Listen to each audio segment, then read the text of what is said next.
Greetings from UN Global Compact Network Sri Lanka to this final segment of MGGLB Sri Lanka. A few housekeeping rules before we commence. Simultaneous Sinhala and Tamil language interpretations will be available throughout this virtual event, and we encourage all attendees to utilize this facility if preferred. The interpretation option is available at the bottom portion of your screen. The session is interactive, and we encourage attendees to use the Q&A function to pose questions to the session panelists. Please tag UN Global Compact Network Sri Lanka and your participation in MGGLB Sri Lanka when sharing on social media. The Network Sri Lanka social media handles will be available in the chat box. The last 2 days have provided the audience with 10+ hours of insightful and topical knowledge vital to corporates and civil society. We hope this information will drive you to act and engage in achieving Agenda 2030. The closing session will articulate the key takeaways from each of the sessions of the 2 days, emphasizing on the importance of a renewed effort for all sectors, government, corporate, and civil society to collaborate to achieve the SDG targets for Sri Lanka. The panel for the takeaway session consists of the following: Mr. Amjad Azmir, Private Sector Associate, UN Global Compact Network Sri Lanka; Ms. Thamindri De Silva, General Manager of MGF Foundation and Steering Committee Member of UN Global Compact Network Sri Lanka; Mr. Kishore Hamid, Assistant Vice President, Sustainability, Enterprise Risk Management and Group Initiatives, John Keells Holdings PLC; Ms. Grantari Kathiresan, Manager Sustainability, Commercial Bank of Ceylon PLC and Head of the Sustainable Finance Working Group of UN Global Compact Sri Lanka; Ms. Nadia Najib, Policy Research and Engagement Associate, UNDP Sri Lanka; Ms. Mariam Noordin, Private Sector Associate, UN Global Compact Network Sri Lanka; Mr. Zachary Ortiz, Private Sector Coordination Assistant, UN Global Compact Network Sri Lanka; Ms. Amanti Pereira, Deputy General Manager, ECO Go Beyond and Strategic Sustainability, MAS Capital Private Limited, and Steering Committee Member of UN Global Compact Network Sri Lanka; Ms. Yasangi Randhani, General Manager, Group Business Development and Sustainability at Conspens PLC and Head of the Business and Human Rights Working Group of UN Global Compact Sri Lanka. The session will be moderated by Mr. Azam Bakir Marker, Partnerships and Development Finance Specialist, UN Resident Coordinator's Office in Sri Lanka, Board Member of UN Global Compact Network Sri Lanka, and Board Advisor to MGGLB Sri Lanka. Mr. Azam Bakir Marker, over to you. Good afternoon, and thank you, Janani. So this is it. So we are in the final session of MGGLB Sri Lanka. So thank you for those who joined us for this panel and for those who joined in the other sessions as well. Truly, it's been a very insightful and inspiring 2 days for the private sector in Sri Lanka. So I will not take much time in introducing or giving any opening remarks. We have a full lineup of rapporteurs from each of the sessions. So essentially, if you missed any of the sessions during the days, this is the best time to get a glimpse, get an insight as to what actually happened. So we have the lineup which Janani mentioned. So what I will do is introduce each colleague according to the session on each day, and we will allow them to say, to sort of deliver the key takeaways from the session. So first up on day one, we had the opening session, and we will let me invite Zachary Ortiz to give us the key takeaways from the session, which featured Sandor Jambo, CEO of Global Compact Global, Dilhan Fernando, Chairman of Global Compact Sri Lanka Network, Hannah Singer Hamdi, Resident Coordinator, UN Resident Coordinator, and Robert Yukam, UNDP's Resident Representative. Zachary, over to you. Thanks, Azam. The opening session commenced with Mr. Ratika giving us some insightful opening remarks and really setting the tone for the conference, stating that the conference aims to shape the future of business by driving local solutions to global environmental, social, and economic challenges. UN Global Compact has been continuously promoting its 10 principles for corporate sustainability to help enhance business performance and governance standards across the world. Ms. Sanda Ojiambo, who spoke next, stressed that Sri Lanka has the potential to drive for advancements in sustainable development at a regional and global scale. Ms. Sanda also spoke about a few key features of UN Global Compact's new strategy, which aims to expand its reach to an additional 20 to 25 countries over the next 3 years. Beyond its plan on geographic expansion, UN Global Compact also plans to expand business participation beyond to more than 13,000 companies that have already joined the initiative. She also highlighted UN Global Compact's new strategic shift for stronger, more active engagement with our partners, especially at a local level. We next heard from Ms. Hannah Singer, the UN Resident Coordinator for Sri Lanka, who spoke on the SDGs, the challenges and the opportunities. She highlighted the UN Secretary General's speech stating that as private sector leaders, we have a great responsibility. Our goals are clear: build a sustainable, net zero, resilient, and equitable world, better align investment with sustainable development, and act on our commitment. We also heard from her on approaches we could take in moving forward. For example, the COVID-19 pandemic being a reminder of our vulnerability to economic shocks. Therefore, we must correct what we call our blind spots of judging economic success by narrow short-term measures of profit and growth. Mr. Dilhan Fernando, Chairman of UN Global Compact Network Sri Lanka, also stressed the problems we face are global problems. And so global nature demands we take a fundamentally different approach. It must start with collaboration. We have a situation where it is very clear the future demands that we must act sustainably. Every day, new research, as stated by Dilhan, reminds us that we have to protect our way of life for future generations. It is clear for centuries that the government intervention can help preserve assets. Governments should encourage businesses to take risks, all the while protecting public interests and environmental assets. Thank you. Back to you, Azam. Thank you, Zach. We also heard from, as Zach mentioned, Mr. Anusha Palpita, a key government secretary from the Ministry of Economic Planning and Implementation, which also oversees the key partner for us, the Sustainable Development Council. So next session was a key session, really, the climate emergency. What does a 1.5 degree future mean to business?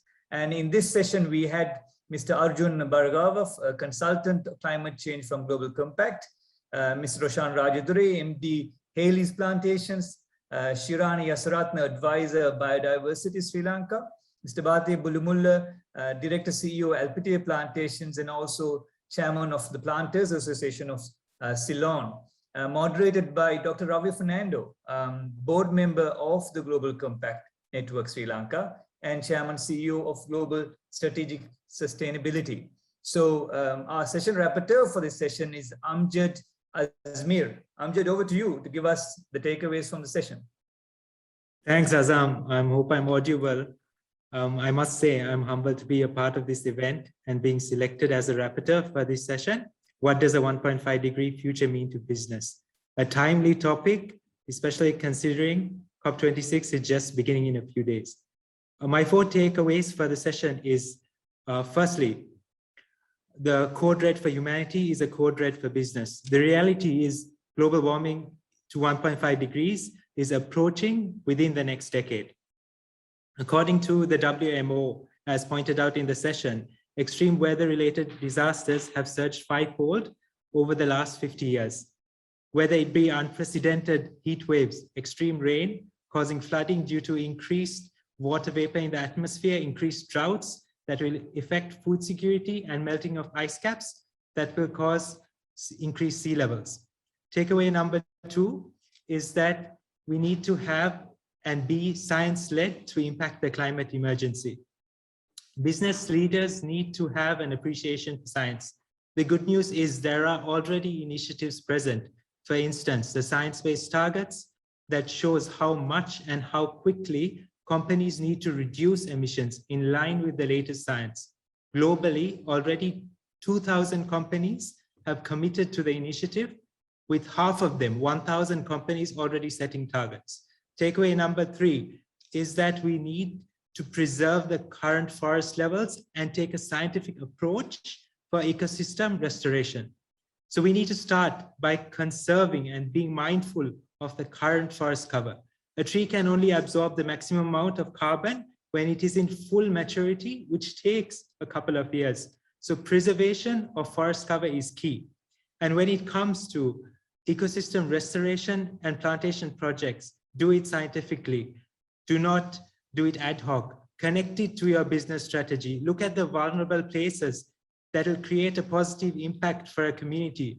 Do ecosystem restoration under the guidance of specialized agencies. For instance, consider the factors that will improve biodiversity in the area you're doing plantation. Look at water quality, look at water management, look at air quality in that region. And finally, my fourth takeaway, which is the final takeaway, is that to impact the climate crisis, do have some actions to impact the climate crisis, even in a small way, so that you are part of the solution and not part of the problem. So in this session, we also had a deep dive into the plantation sector and actions that are being taken to protect the environment, especially in the plantation sector. I think Dr. Bulamulla and Dr. Roshan talked about rainwater harvesting, replacing diesel with biomass boilers for thermal requirements, precision agriculture, and increasing solar energy or hydropower for electricity. So at the end of the day, we need to have the same sense of urgency for the climate emergency. We need to have a sense of urgency for this climate emergency. There will be no business in a destroyed planet. Stand towards, we all need to have a collective effort to stand towards national priorities, which has already been set. So the targets are there, we just need the actions. The targets are already being set by the NDCs, the National Determined Contributions. So to wrap up, I just wanted everybody to take a pause and think. Environmental capital, whether it be air, water, resources extracted from earth, is a source for raw materials for any business. It is also a sink for the output and emissions of any business. Therefore, then as the environment is the foundation of our economy, it is on us and it is our responsibility of all of us, and especially the private sector, for protecting it. Thanks, Azam. Over to you. Thank you, Amjad. So if there's a few things we could pick up from that, is to prefer climate emergency over climate change. No planet means no business, means no jobs, right? So a really truly powerful session, and Amjad managed to capture the essence of it. Next, we had an equally important session on breaking gender barriers in the boardroom.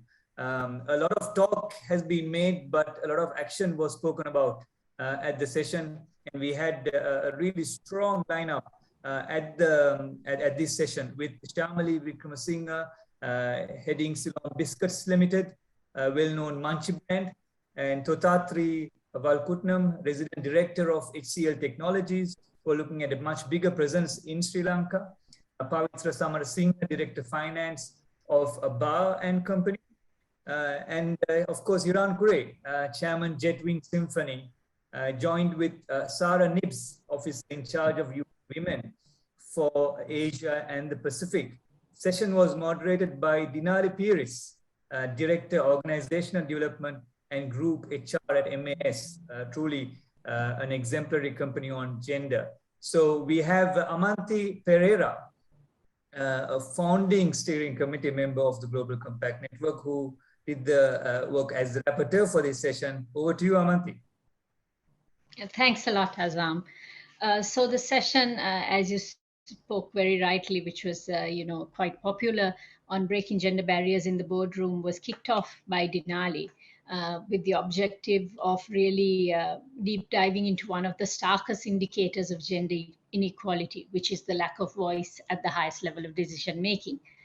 She posed the pertinent question of what we mean by being board ready, and if our biases on who has traditionally held those positions is what is holding us back on solutions. Sarah, who spoke first, began with reiterating that SDGs are really everybody's business and the importance of gender equality in achieving, SDG number 5.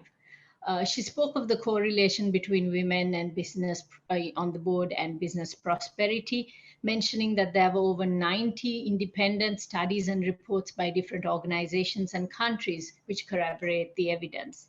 She went on to say that apart from financial performance, that female board members really bring in a host of other benefits to the organization, such as improved monitoring, collaboration with various stakeholders, and different leadership styles. She elaborated on the persistent barriers that women face, especially the very unequal distribution of the care burden. And she touched on possible solutions such as reviewing selection processes and formalizing them, and addressing various barriers such as care work, and keeping, of course, better data on men and women's progression. Shamli, who spoke next, spoke of the importance of thought diversity, speaking from her experience in manufacturing. She spoke of opportunities that exist, but the journey to boards being diverse starts much earlier from recruitment, and how organizations need to have cultural shifts in order to encourage females to join, and you really need to conduct business in a way that nurtures talent. Mr. Thothatri Vaikuntham, who spoke next, gave interesting takes on influencing larger stakeholders through his own experiences, how an equality mindset can become almost innate thinking if correct behavior is encouraged through awareness and training, and how it has to be a continuous progress. And he spoke of his organization investing in capacity building in a very early stage with management, so that over 10-12 years this has translated to leadership, which is having an evolved understanding. This is why HCL now enjoys 60% of women with very little effort, because the almost organic state in genetic diversity which they share. Pavitra, who spoke next, coming from a historical company of over 125 years, spoke of behavioral changes that are required at various levels of leadership, especially at the board. She spoke of the advantage of having tacit knowledge on personalities and culture being an advantage in integrating into the board, and the importance of leaving ego and your functional priorities behind when being at the board.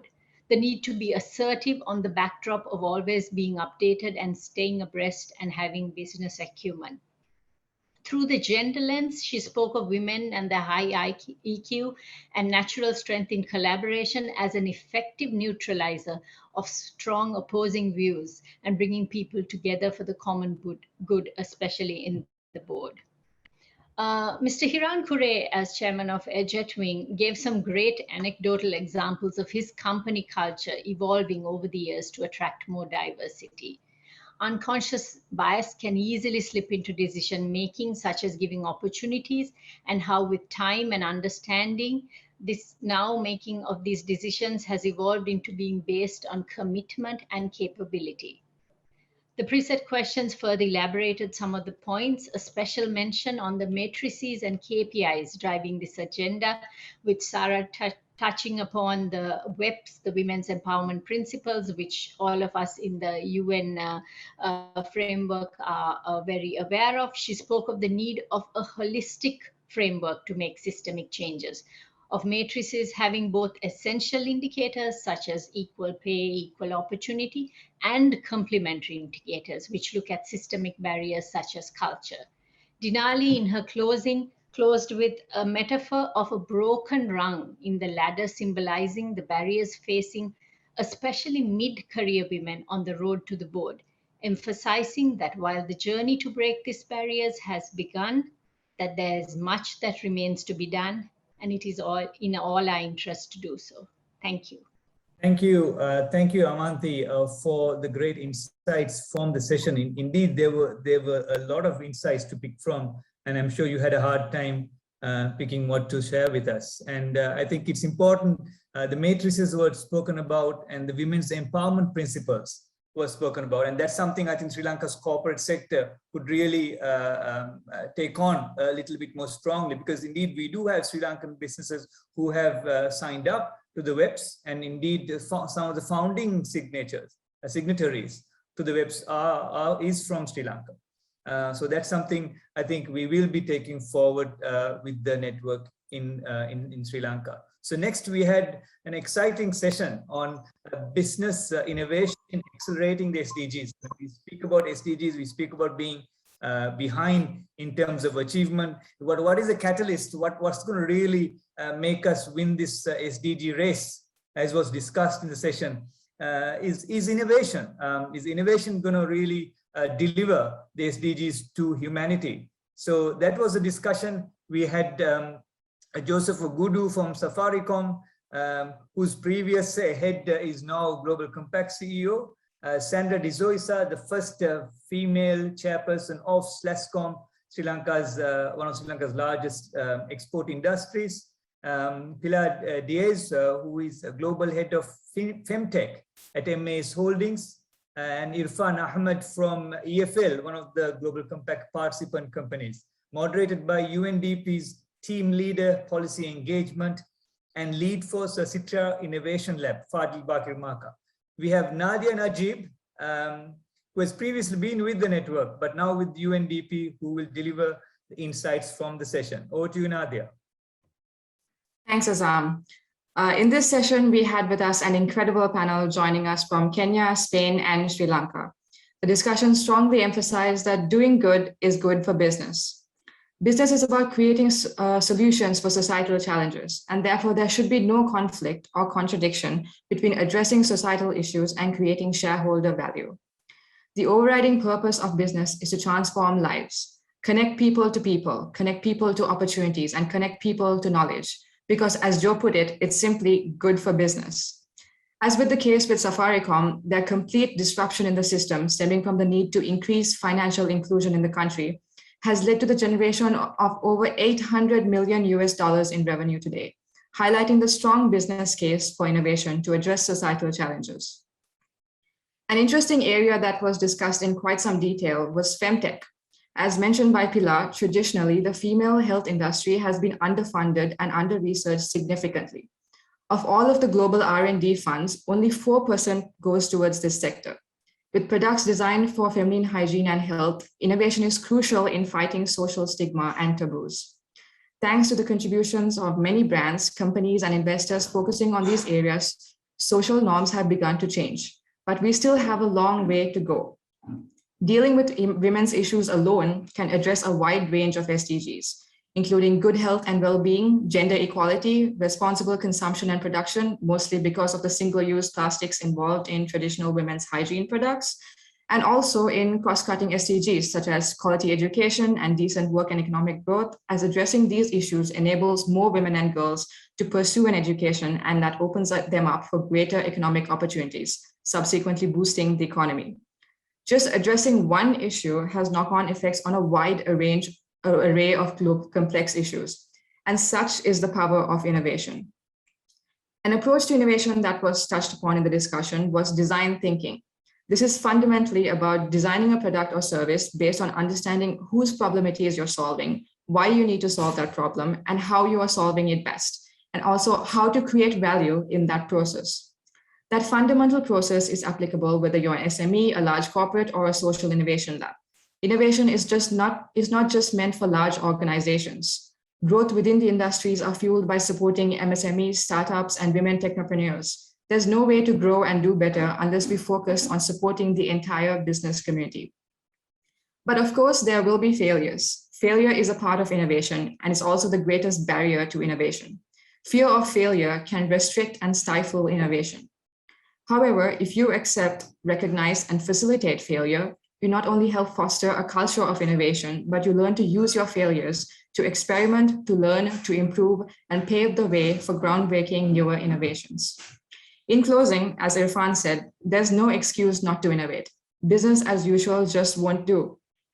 This is the one chance we have as a global society to address inequalities, and no single company can address the huge challenges we face. Different sectors and different industries are required to address the challenges of our society.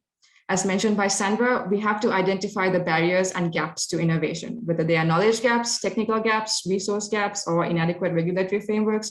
We have to identify them, and together we need to create an enabling environment to help us get far and faster together. With the world recalibrating and markets reshifting, there's never been a better time to innovate. I'll leave you with that. Thank you, and back to you, Azam. Thank you. Thank you, Nadia. Excellent recap, really. I mean, we should have a session on failure, I thought, when listening to this session. You know, failure is part of innovation, and it's a little sad to see the numbers in Sri Lanka in terms of research and development budgets, whether as a country or whether in the corporate sector. And I hope this session kind of motivates, inspires the corporate sector to up those budgets for the sake of more sustainable growth. Next, we had in the first day's last session, evening, was a leadership forum where we had Kanni Wignaraja, one of Sri Lanka's stars globally, Assistant Secretary General and Assistant Administrator and Director of the Regional Bureau for Asia and Pacific for UNDP, who was joined by Dr. Musimbi Konyoro, board member of the Global Compact globally, as well as President and CEO of Global Fund for Women, as well as Mr. David Naipak Lau, who is the chairman of the board of directors of Dialogue Axiata PLC, who counts many other board assignments in his 30-odd-year corporate career. It was moderated by Global Compact's chairman, Dilhan Fernando, who is also the MD, CEO of Dilma Tea Company. So we had a fantastic session, really inspirational. I'm really looking forward to the insights from this, because it was invitee only for the nature of the session. So now we can open it up, and over to Thamindri De Silva, who heads Dilma's extraordinary foundation, which does a lot of work. So over to you, Thamindri, for the insights from the session. Thank you, Azam, and good evening, everybody. I truly had the privilege of listening to yesterday's leadership forum and listening to it again today. I was really moved by the differences, different perspectives that came out, and also the similarities in each of the different portions. Ms. Wignaraja spoke about partnership, and particularly public-private partnership. Dr. Musimbi spoke about education, and Mr. David Lau spoke about his own experience, and it was truly enlightening for myself personally, but also for all of the listeners.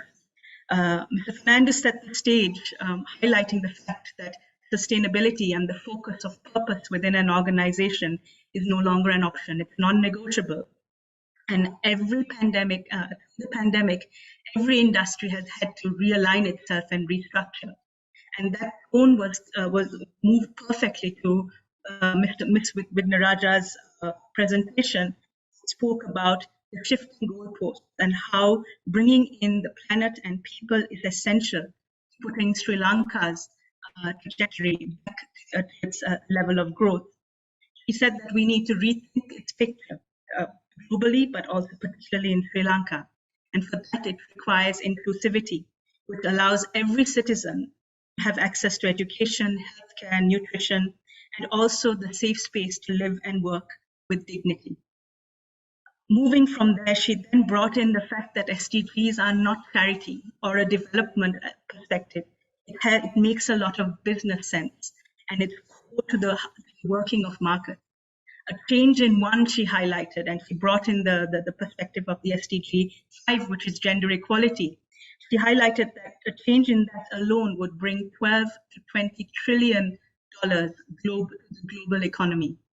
That shows the actual significance of this.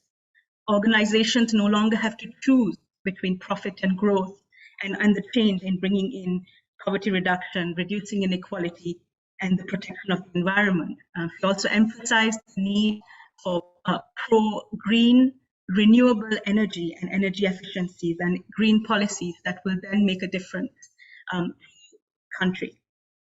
Moving from there, she concluded with speaking about collaborations and the need for new types of partnerships that brings in the whole of society, what she called it, a whole of society approach. With that, she said, private sector has an opportunity, as governments cannot do it alone, to accelerate change and sort of experiment and innovate and bring that to the growth of the entire economy. There was a very distinct shift from there to Mr. David Lau's perspective, because he spoke about his experiences in 3 different companies as board chair, as chairman, etc. What he spoke about first was the example of being part of Malaysian Airlines, a company that has come to the sustainability game very late, moving from there, and because of the losses incurred in the airline industry as a whole, but also for small airlines like Malaysian, they have had to be held really accountable to that restructuring system with bankers questioning them. He spoke about Dialog Axiata and how very different it was, because they had jumped onto the sustainability bandwagon over 7 years ago.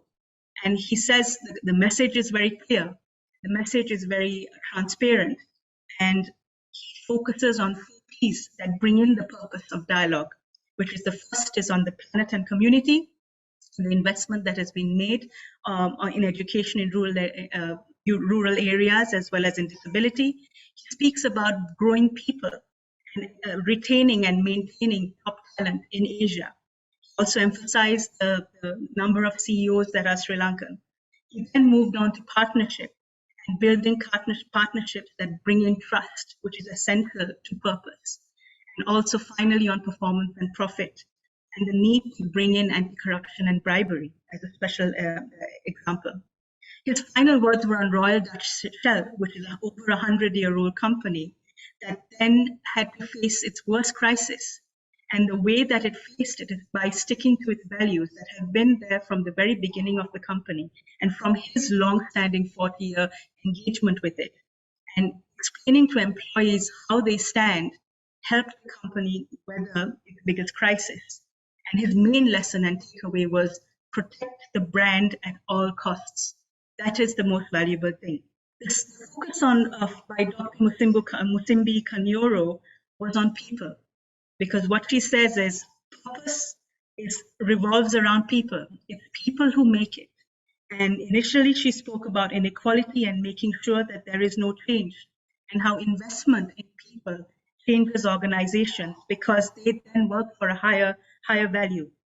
The inequalities that COVID and the pandemic highlighted can be mitigated, and the need for digital skilling up, financial resources throughout is essential to making sure that that there is change within the organization. Another thing that she really said that really touched was, she said, don't give up on inclusion, because that can be sort of the distinguishing factor between the two. She then moved into transparency, because she said the people who are loyal to the organization are also the people who will question and hold the organization accountable. And she spoke about several times where reciprocity is needed to make sure that the organization talks the talk and walks the walk. The final thing she said is that companies need to promote diversity to its highest level. And it is those things that then can otherwise stand in the way of bringing true change. So her main things were people make the companies, people who speak up, hold the companies accountable, and people who feel the pain need to be addressed when lack of inclusion exists. Then had 3 or 4 very interesting discussion questions, bringing in this lack of inclusivity. And one of the things that was raised is that bias gets tighter the higher you go, but public pressure and the transparency of data can mitigate that, especially when shareholders have a greater voice. Other aspect that has changed today is that Generation Z and the millennials are keeping companies accountable to a higher level than any other generation before. And the old business model is changing very quickly. And the winners of this are the companies that can shift gears, do better, and move quickly. The next question we had, which was posed, was, will a digital inclusive society actually change performance? And Mr. Lau was quick to give the example of bringing in one female onto the board, a young female he mentioned, that made a significant change in the, within the board of Malaysian Airlines. And then one of the things he said was, the whole system experience matters. What is now required is the interpretation of today's world and the ability to ask different questions and demand those answers. And the final question that was really posed is whether cultural influence, where gender is concerned, can be managed. Ms. Vignaraja gave a very strong answer where she said, it's a complex question, but the answer is very simple. If culture protects diversity and inclusion, then it should be front and center. But if parts of it hurt and is unjust, we cannot hide behind the labels of culture to do the right thing. The rest has to go. It was very, very strong and very moving. And I think the key takeaway was stay the course. Values of an organization are essential, and wisdom is not something that is invested in one person. Thank you for listening, everybody, and back to you, Azam. Thank you, Tamindri. Really comprehensive overview of the session. I kind of relived the whole session while listening to Tamindri. Thank you so much. You know, inclusion elevates all, and you saw when they spoke the humility. These are people at the heights of their careers, and even when giving advice to the young people, they said they probably had more to learn from the young. So really fantastic insights. We will be sharing these insights as we move on in terms of a report and amplifying the messages. So next session was on the next day, which is today's morning session, and an important session at that, a question which is in many people's minds in terms of the SDGs and how do we finance this? There's a lot of money investment that is required. Where does the financing come from? So to answer this perhaps a little complicated question, we had Louis Scott, who is the global leader in PwC's advisory on SDGs, joining us from London.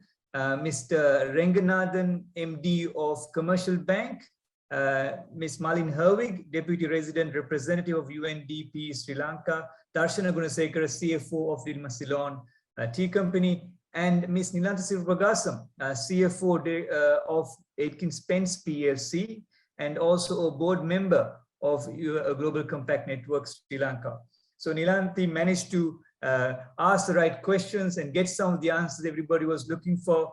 And I'm sure Nirantari, who was being the rapporteur of the session, picked up on these insights. Over to you, Nirantari.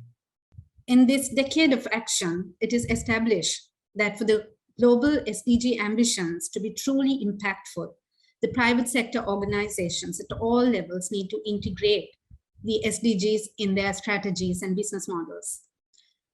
We heard corporate perspective today on the key considerations for a business to integrate the SDGs, and that it is crucial for organizations to identify and invest in the SDGs that resonate most with their corporate philosophy in order to create better impact.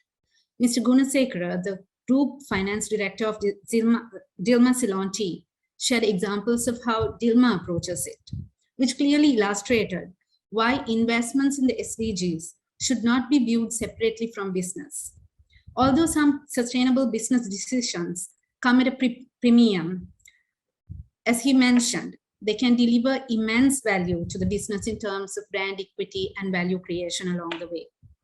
It is clear from today's discussion that there are high expectations from financial institutions to play a pivotal role in facilitating the flow of investments towards this ambition.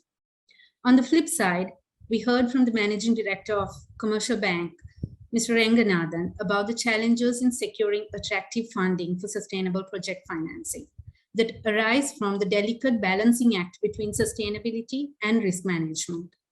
We had valuable inputs that explained why popular funding instruments, such as green bonds that have taken on well in other parts of the world, are not an ideal fit in the Sri Lankan context, especially at present, due to the cost of raising such capital on on account of the sovereign rating and the stringent due diligence practices enforced by funding agencies.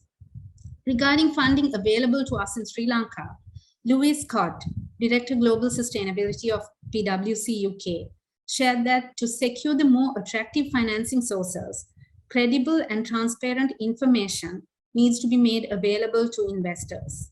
We were made to understand that consistent metrics that can assist in comprehensive evaluation and informed decision-making is one key step that we should explore vigorously along the way forward.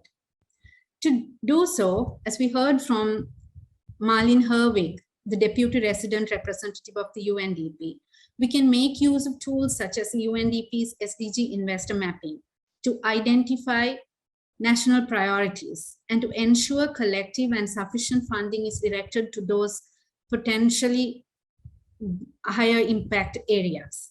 This would also serve to avoid duplication of efforts by different stakeholders and to collectively create greater, more meaningful impact. In closing, I would like to highlight the key takeaways from the session on funding the SDGs. With the many challenges faced in securing funding through traditional methods, as alluded to by the panelists, we must explore alternatives hinging on a collective effort to raise funds from private equity contributions to create a sizable capital allocation to be directed towards identified high priority SDGs. The current taxonomy development that is underway with the help of the regulator can really assist with defining the objectives and broader criteria, especially towards facilitating the transition to a green and sustainable economy. As suggested by the panelists, the government can also consider providing tax concessions for a fund of this nature. In wrapping up, I would like to stress upon what Ms. Nilanthi Sivapragasam, the moderator, mentioned, and that would be the need for the collective contribution of banks, the private sector, the private investors and equity investors, and of course the government, to come together in exploring a workable funding mechanism dedicated towards financing the SDGs, achieving the SDGs by 2030. Thank you. Thank you, Nilanthi. Really informative roundup of the session. The key takeaway is, I think there's a lot of work to do.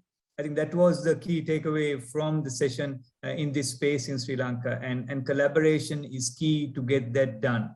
So I won't take much time. Next session was sort of elicited a lot of interest on the future of work and skills. We had in the panel Professor Ajit D. Alves, who is the Dean of the Faculty of Graduate Studies in the University of Moratuwa, Dagmar Walter, Director Decent Work and team of South Asia and India for ILO, Mr. Mangalayapa, Director General of the Employers Federation of Ceylon, Dilukshi Kurukulasuri, CHRO of DEMO, and Mr. Supun Veerasinghe, Director Group Chief Executive Officer of Dialogue Axiata, and also a member of the Global Compact Network Sri Lanka board. We had Yasangi Randeni, General Manager, Aitken Spence, heading sustainability, as the rapporteur for this session. Yasangi, over to you. Thank you, Azam. Good evening, ladies and gentlemen. During the last couple of days of this forum, we heard this word empowerment quite a bit. Now, it may mean different things to different people and different organizations, but the one I like the best is the one given by the World Bank, where they define empowerment as the process of enhancing the capacity of individuals or groups to make choices and to transform those choices into desired actions and outcomes. I feel that definition perfectly portrays what we wanted to discuss in our conversation on the future of work and skills. Because to enable our workforce to make the right choices and for our work to give productive and desired outcomes, it's essential that we have the right capacity, knowledge, skills, working environment, access to information, and above all, an understanding of the transformations happening in the world. During this session, we wanted to take a closer look at how the changes in the world have influenced or will continue to influence how people work and how they transform operational objectives into desired productive outcomes that in turn will contribute to achieve development goals across the world. In the interest of time, let me summarize the key takeaways from all panelists collectively without going separately into each individual. The workplace, as we know, has always evolved little by little, but it was accelerated significantly because of the global pandemic. Sri Lanka has always prioritized providing a safe workplace aligned to the core conventions of the ILO. In fact, Sri Lanka is a pathfinder country in Alliance 8.7, which is a global partnership fostering multi-stakeholder collaboration to support governments in achieving target 8.7 of Agenda 2030 related to labor standards. We need to now look at any setbacks that we may have faced due to the global pandemic in achieving those targets and continue to seek solutions for development needs through collaboration and collective effort. What will perhaps best equip organizations to be future ready is enabling the collective wisdom, co-creation, and collaboration to find the best solutions. Familiar hierarchies in the workplace will dissolve as applicability of knowledge, relevant skills and experience and competence take precedence over qualifications. A laundry list of qualifications won't necessarily make you the best candidate for the job or build resilience to face the changing dynamics of the world. It is the understanding of the work and our adaptability and flexibility that will better equip us to handle the challenges of a changing world and to find sustainable solutions for development needs. We also foresee a workforce that will more and more seek purpose above just a career or just a job that gives you a salary. Organizations need human resource infrastructure that ensure diversity, inclusion, and equality to create a workplace that is conducive to bring together the best talent that can in turn help you achieve your operational goals as well as contributing towards development priorities. It must start with infrastructure, policies, procedures, and a pipeline that builds the workforce to reach higher levels in the company that can include diversity in your decision-making processes as well. Today, academically, we shouldn't be speaking of only specific subjects and different intellects. We should be speaking of understanding how operations work together. The idea of a changing world and its influence on work needs to be integrated back into our educational systems as well, so that we build that competence from an early age, especially in the fields of STEM studies, namely science, technology, engineering, and mathematics. We had many questions coming from the audience during this session, very interesting questions that came, among which was the question of brain drain, which I thought was very interesting. And our expert panel highlighted the need to create a work environment that enables opportunities so that our skilled workforce can choose to stay in Sri Lanka because the opportunities that they seek are right here in our own country. We also touched on the need to elevate industry standards and breaking barriers that create challenges such as cultural perspectives and outdated practices that keep holding us back in our progression. We need to transform not only in how we work, but in how we think as well. So to sum up the key outcomes of this session, let me just say that in order for us to be future ready, we need to first be aware of how conventions of work and our industries are changing. We should not just be thinking big, but we should be acting on time because knowledge without action serves no purpose. Let me repeat a quote that Professor Ajit shared with us from the famous poet Rumi, who had said, "Yesterday I was clever, so I wanted to change the world. Today I am wise, so I'm changing myself." Azam, with that, over to you. Thank you, Yasangi. Truly not an easy session to sort of summarize, but I think you did a fantastic job. Thank you. So, I mean, integration of knowledge, integration of skills, and making those changes quick is what we need going forward.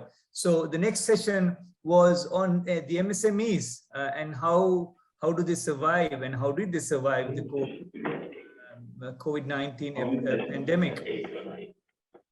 We had we had an excellent team for this session with Selina Pires, Director Business Development from Celine, Randula De Silva, Founder CEO of Good Life X, Ana Lagon, CEO of Bio Clothing, joining us from the Philippines, Mr. Suresh Dimel, Chairman and Chief Executive of EDB, the Export Development Board of Sri Lanka. And the session was moderated by Denver De Silva, Senior Vice President of Virtusa, and also a member of our board at the Global Compact Network, Sri Lanka. We had Ms. Mariam Noordin as the rapporteur for this session. Mariam, over to you. Thanks, Azam. So we know that MSMEs play a vital role in developing countries. The session on MSMEs focused on how they have adapted in the midst of the challenges caused by the COVID-19 pandemic that were created into opportunities for greater success. In Sri Lanka, MSMEs are a boon to the economy and account for 75% of it and 42% of the GDP. With the pandemic as the backdrop, SMEs played a pivotal role in adapting to the challenges and advancing their digital transformation. It was important to SMEs that they not only survive, but thrive in these circumstances. To do so, MSMEs had to adapt by taking stock of their strengths and acting on them. For the MSMEs that were present on the panel, which featured Ms. Ana Lagon from Bio Clothing in the Philippines and Selina Pires from Celine Handlooms, spoke on their strengths, which was their people or their workforce, and obviously their manufacturing capabilities.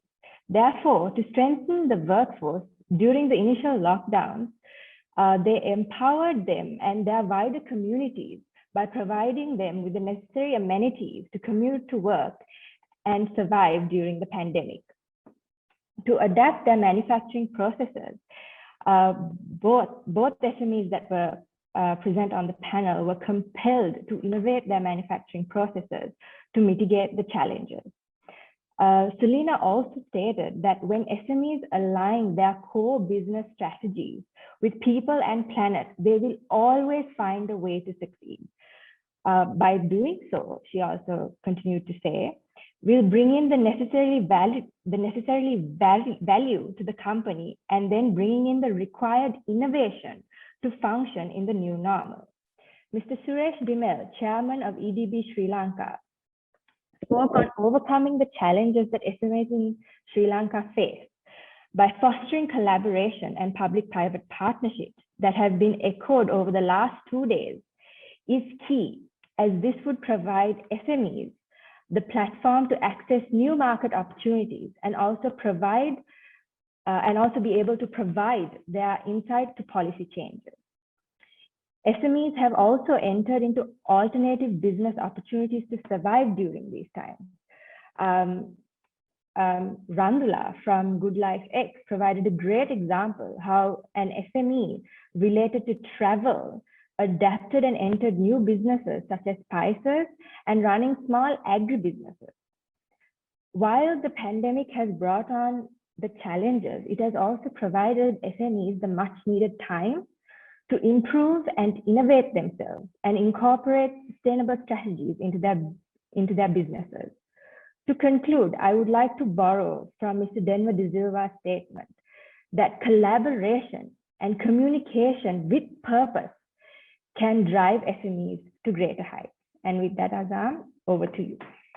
Thank you, Mariam. A really great session and really great insights. You know, we talk about private sector being the engine of growth. What is the private sector? The private sector is predominantly MSMEs in Sri Lanka, and the agility, the flexibility, the innovation and creativity is what has sort of shown in this session. And the final session we had today was in no way the last in terms of value. It was on building supply chain resilience, a key factor in Sri Lankan economy, whether it's the local supply chain or the global value chain that Sri Lanka is a part of. And for this forum, we had Mr. Aruna Mavilmada, Customer Development Director of Unilever Sri Lanka, who was the moderator, who's also a member of the Global Compact Network Sri Lanka board. And the panel consisted of Mr. Ikram Kutilan, MD of Aitken Spence Shipping, Gayane Dia Alvis, Global Chairperson of Women in Logistics and Transport, Afam Ali, Director of Supply Chain Brandix Apparels, and Mr. Charita Subasinghe, President Retail at John Keells Holdings PLC. So we had Mr. Kishore Hamid, Head of Sustainability, Enterprise Risk Management and Group Initiatives at John Keells Holdings, who is also a steering committee member elect for the Global Compact Network Sri Lanka, who was the rapporteur. He had probably a harder time because he didn't have much time to put down his notes, Kishore, but I'm sure you are well prepared and we'll hear some great insights. Over to you, Kishore. Thank you, Azam. Unfortunately, I'm facing some technical issues on this side with my camera. However, the session was highly effective and the diverse panel from highly critical industries stressed the importance of a robust and resilient supply chain, which is key for not only seamless operations, but a vital link for organization and community drive towards SDG targets. Our first presenter, Ikram from Aitken Spence Shipping, pointed out that the logistics industry is moving towards embracing ESG at a greater level, emphasizing on reducing carbon footprint by introducing numerous regulations and implementing digitalization across all activities and processes in the shipping industry. Gayane from Women in Logistics and Transport stressed that the pandemic and climate emergency has led to a shift in consumer behavior, where consumers are becoming more conscious, especially around product sourcing and manufacturing. This change will force organizations' supply chain to develop their capacities to meet mindset shift towards sustainable development goals. Afam from Brandix Lanka gave an overview of the apparel industry and how the apparel industry have been resilient throughout the past 2 decades. During this pandemic, he also pointed out how the industry proactively designed its core business strategies in the form of a strategic partnership with technology as the backbone and focusing on greater ESG area, where many Sri Lankan manufacturers are leading the circular economic movement together with its international partners. Charita from Keells Retail stressed the importance of inclusive planning, of improved risk prediction, strategic foresight, innovation, collaboration with stakeholders, and taking control of the uncontrollable, which are some of the keys to building a resilient supply chain in the retail industry. All panelists stressed that the future challenges will be fueled around innovation, transparency, collaboration, data-driven insights, and development of an international mindset across the value chain in order to achieve our SDG targets. Thank you, Azam. Thank you, Kishore, for concise yet very comprehensive insights from the supply chain resilience session. Really very key for Sri Lanka's economy, very key for Sri Lanka's value creation as well as employment. And we were happy to hear from diverse perspectives and experience perspectives. That brings us to a close of the session where we bring you all the takeaways from the MGGLB Sri Lanka conference. Over to you, Janani, to host the final plenary. Thank you, Azam, and a very special thank you to the panelists of this session for encapsulating the key takeaway outcomes from each of the sessions for the benefit of the audience. And I want to also take this opportunity to say that it has been a great pleasure to work with each of you in the past 2 to 3 months to put together this program. And thank you so much for all that you have done to make this program so successful. Next, we move to a video message by Mr. Neil Booney, Regional Director, Asia Pacific, UN Development Coordination Office, to MGGLB Sri Lanka.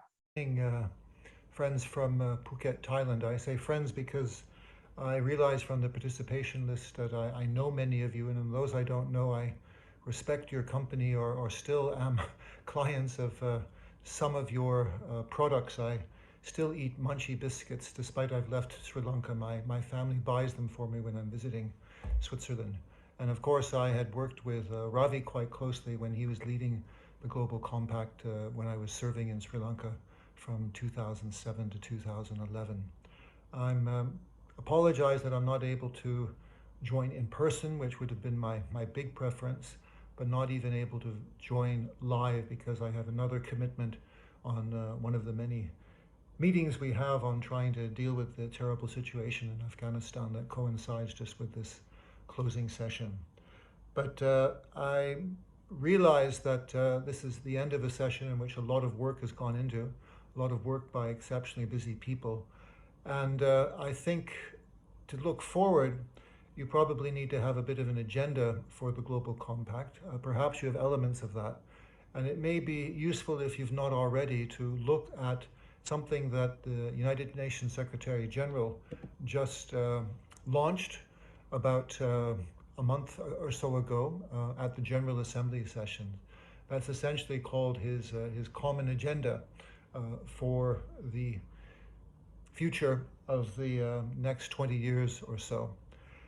It comes out of a consultation process from the 75th anniversary of the UN in 2020, a consultation process that actually was difficult to do because of everything around COVID, but nonetheless brought in voices from massive surveys with people around the world, dialogues with young people, in fact led by the Secretary General's envoy, who's a Sri Lankan, as you know, the envoy on youth, and also consultations with governments during the special 75th session.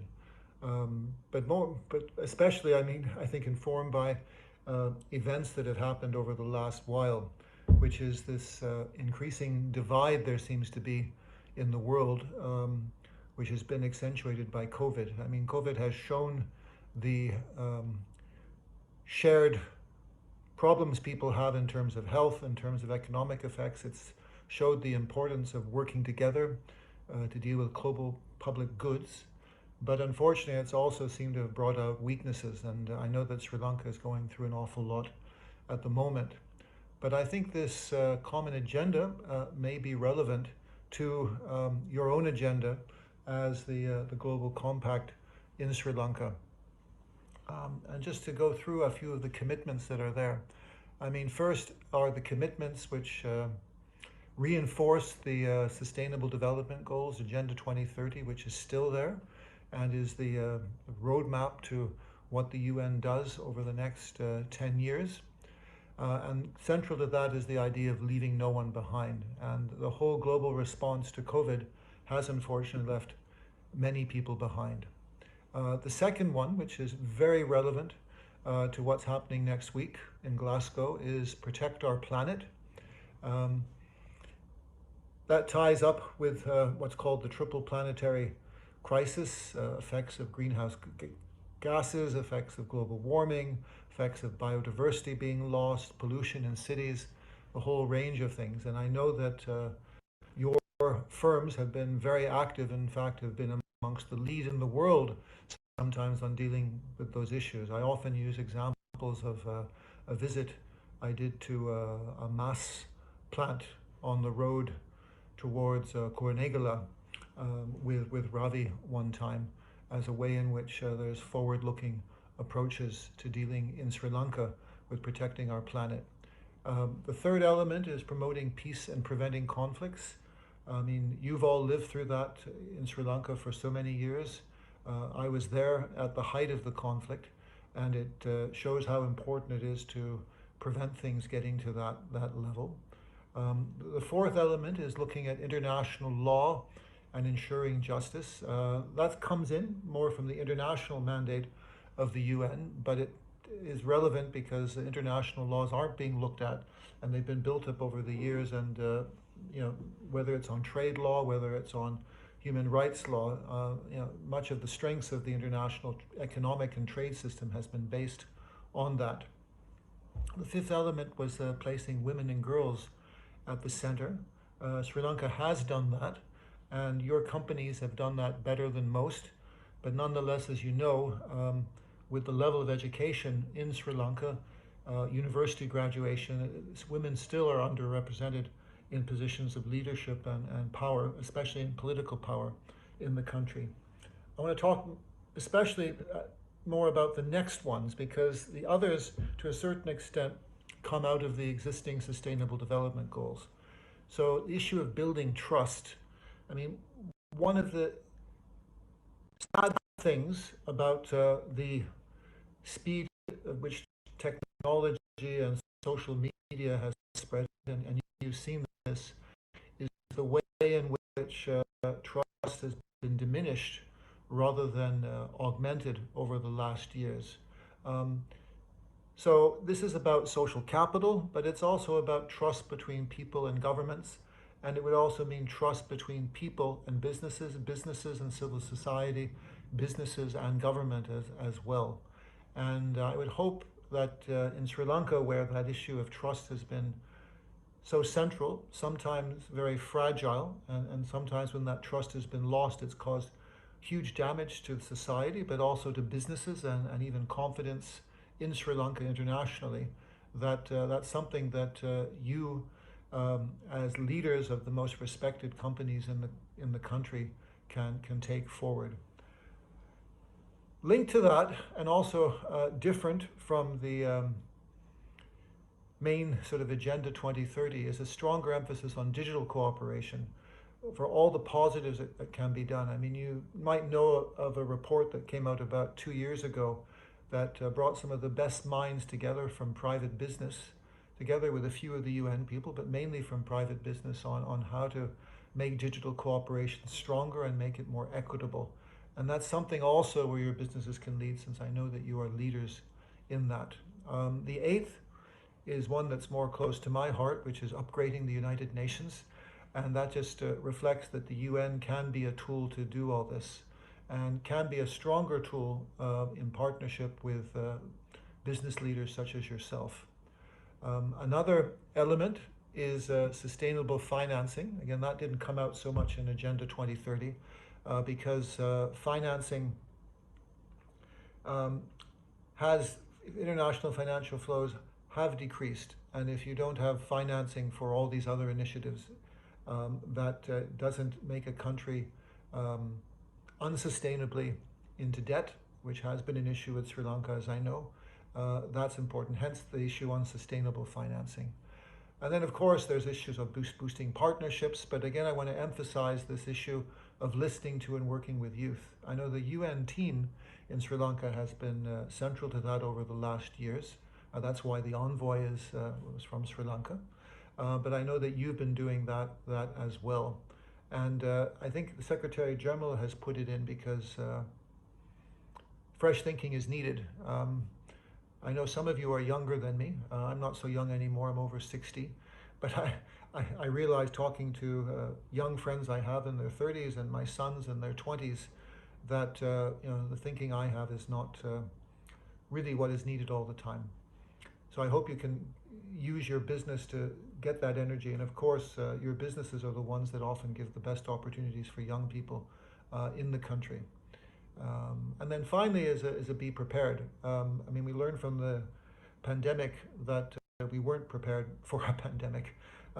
Sri Lanka is prepared for many disasters, natural disasters, landslides and such.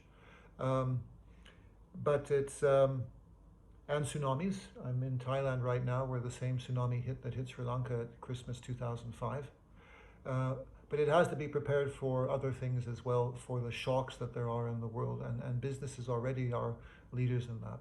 So that's just an idea. I mean, it's definitely not a recipe for what the Global Compact can do, but I think that your position as leaders in Sri Lanka in all ways, and I went through the membership and was super impressed by it, can be something that breaks some of the difficulties that you have now. And some of those difficulties are not just economic, they are more, you could say, almost existential, especially this issue of trust breaking down. And people have a lot of confidence in your businesses. I have confidence. As I said, I still eat Munchie biscuits. I still have wonderful memories of staying in the beach hotel in Negombo, and the hotel I'm staying at now, while I'm in a sort of semi-quarantine in Thailand, reminds me of the Kandalama, although not nearly as nice. So you have that respect. I hope you can build on that respect to build trust, and through that deal with this broader agenda. thanks for the opportunity to talk with you, and I wish you the best in taking the Global Compact forward, and hope I can visit Sri Lanka again soon. Thank you. Bye-bye.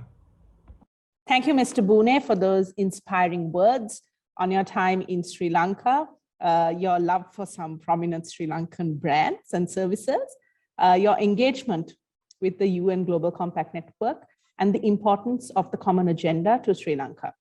For the next portion of the closing session, we warmly welcome Ms. Chamindri Saparamadu, the Director General of the Sustainable Development Council of Sri Lanka. As the Chief Executive Officer of the Sustainable Development Council of Sri Lanka, she provides overall leadership to the Institute to execute its functions relating to facilitation and coordination of SDG implementation process in Sri Lanka. Ms. Saparamadu, the stage is yours. Thank you very much, Janani. Good evening to everyone. First, let me thank the UN Global Compact Network in Sri Lanka and the United Nations system in Sri Lanka for inviting us to be a partner of this very important conference, and also for inviting me to share my thoughts during the closing session of this conference. As emphasized by the Secretary to the Ministry of Economic Policies and Plan Implementation last morning, the government of Sri Lanka is committed to achieving SDGs and has taken several policy measures as well as administrative interventions to accelerate our progress on SDGs in the remaining 9 years. I would like to briefly draw your attention to a key issue that was discussed during this conference, the recently published IPCC report and its serious warning on climate change, Code Red for Humanity. The government has taken important steps to facilitate our transition towards a green economy as a response to the climate emergency. The decision to appoint 2 dedicated presidential task forces for creating a green Sri Lanka with sustainable solutions to climate change, as well as for green agriculture, are initiatives worthy of mention. The Sustainable Development Council, as the nodal government agency established to coordinate, facilitate, and monitor Sri Lanka's achievement of SDGs, supports SDG-based planning, monitoring, financing, and reporting. The National SDG Data Portal, developed and launched by the Sustainable Development Council, is an integrated monitoring and reporting platform that connects over 80 government institutions to a central platform to present a holistic picture of our current progress on SDGs. We believe that the private sector is an important partner in our journey towards sustainable development, as they have unique strengths to bring to bear in delivering on the SDGs and driving Sri Lanka towards sustainability. We recognize the corporate sector as the pioneer in driving innovation for sustainability, as well as unlocking the much needed resources and skills. Companies that have adopted business models imbued with social values and seek commercial success along more sustainable approaches and positive development outcomes are indeed an asset in this journey. The government is looking towards further strengthening collaboration and partnerships with the corporate sector at large in Sri Lanka, including MSMEs, to inspire them to play a bigger and more meaningful role in our transition towards sustainability. Some of the early initiatives from our end are facilitating the development of the Sri Lanka SDG Investor Map, an initiative led by the UNDP Sri Lanka in collaboration with the Ceylon Chambers of Commerce and the Colombo Stock Exchange. There are also broader discussions taking place relating to how best we could improve sustainability reporting through standardized reporting mechanisms across various sectors and industries, promote inclusive and sustainable business models through certification and standardization processes, explore innovative and sustainable financing opportunities, orient private investment and CSR interventions towards areas with high social and environmental impacts, and promote research, development, and innovation towards sustainable development. Needless to reiterate the value of having sensitized corporate leaders and professionals that could champion and advocate for change and collective action. The MGGLB conference is therefore convened at a critical juncture in our history when we are striving to build back better from the pandemic as a nation, aligned with the 2030 Agenda for Sustainable Development.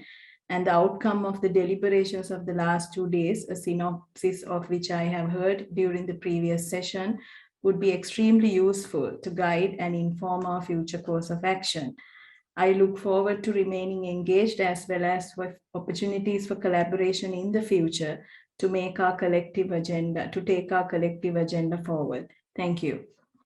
Thank you, Ms. Sapramadhu, for your insightful and inspiring words and enlightening us on what the Sri Lankan government has planned in the future in the road to Agenda 2030. Up next, it is our pleasure to welcome Ms. Leonie Vaz, SDG Pioneer for Responsible Production 2021. This unprecedented achievement by Leonie is not just a remarkable milestone in her own career, but it also marks the first occasion in which a Sri Lankan representative has been selected as a global SDG pioneer. Ms. Leonie also serves currently as Manager Sustainability and Innovations at Haley's Fabrics PLC.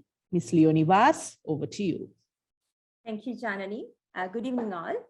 Firstly, I wish to thank the Global Compact Network Sri Lanka for extending this invitation for me to share a few thoughts on how corporates can take action towards the SDGs and the importance for business continuance.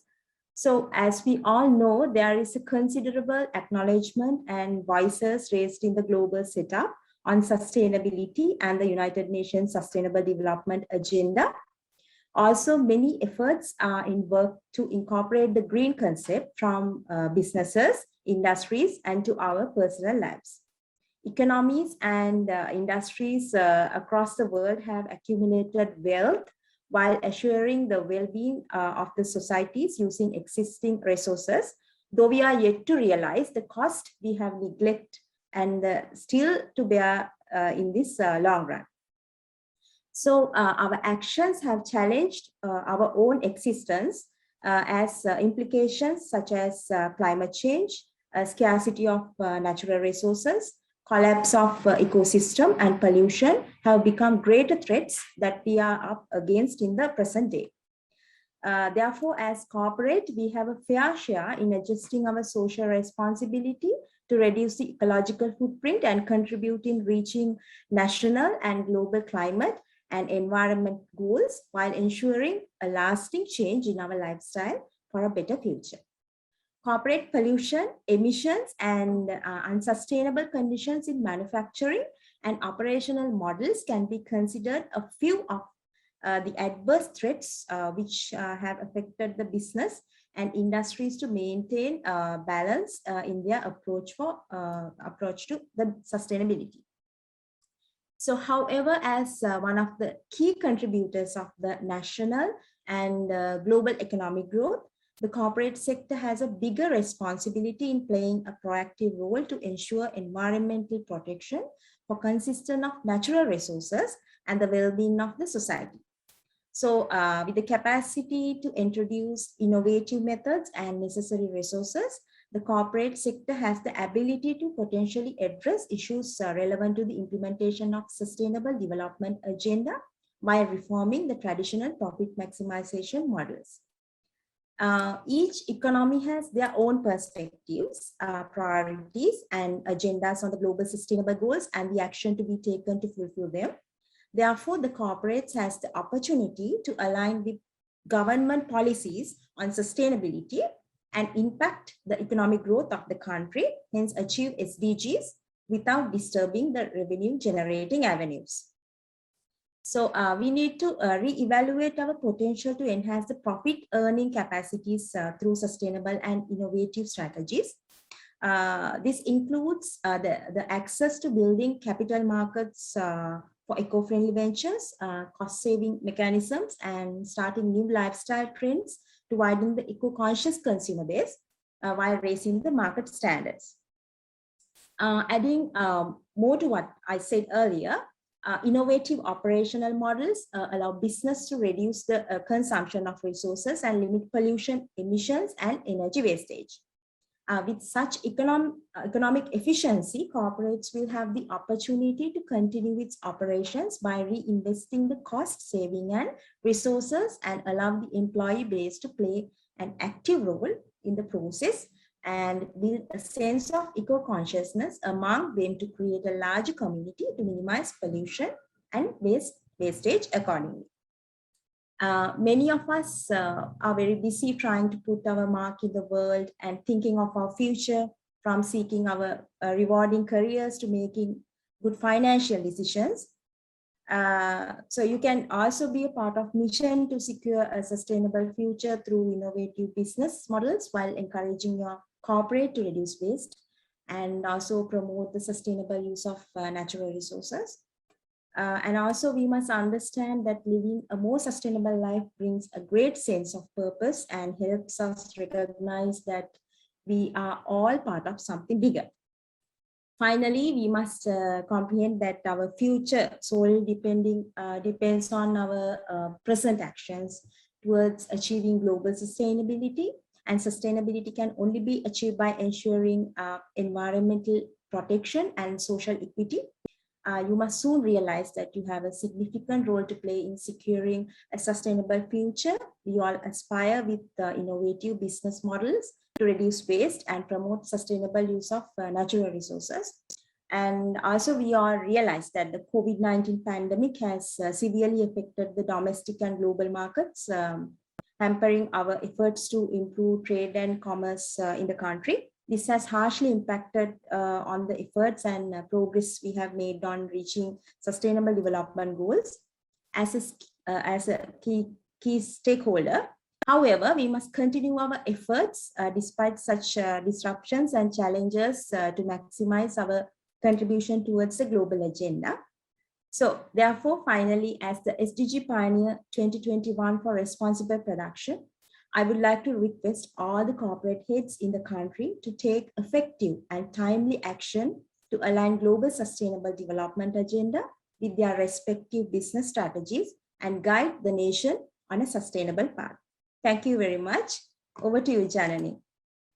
Thank you, Leonie, for calling corporates to action towards the SDGs on its importance for business continuance.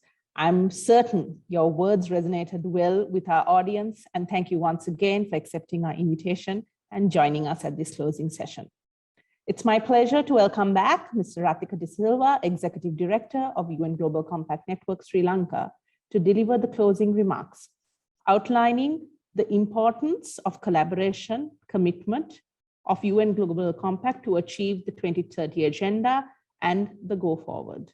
Over to you, Mr. Rathika De Silva. Ladies and gentlemen, thank you very much, Janani.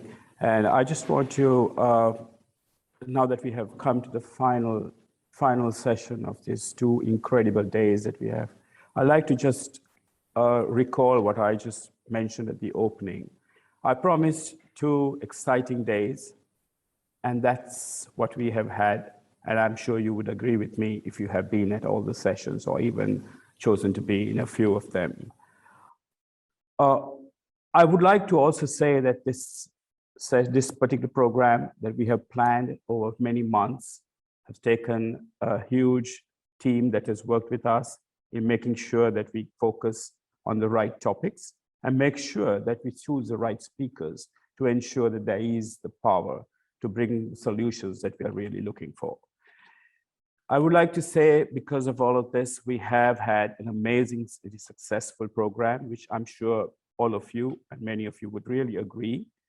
And here, I would like to touch upon what made this such a successful event. Certainly, to my members of UN Global Compact, I would like to thank you for your participation here. We had over 800 plus registrations that came in just a few weeks, and we are delighted to be able to share with you expertise that we were able to share.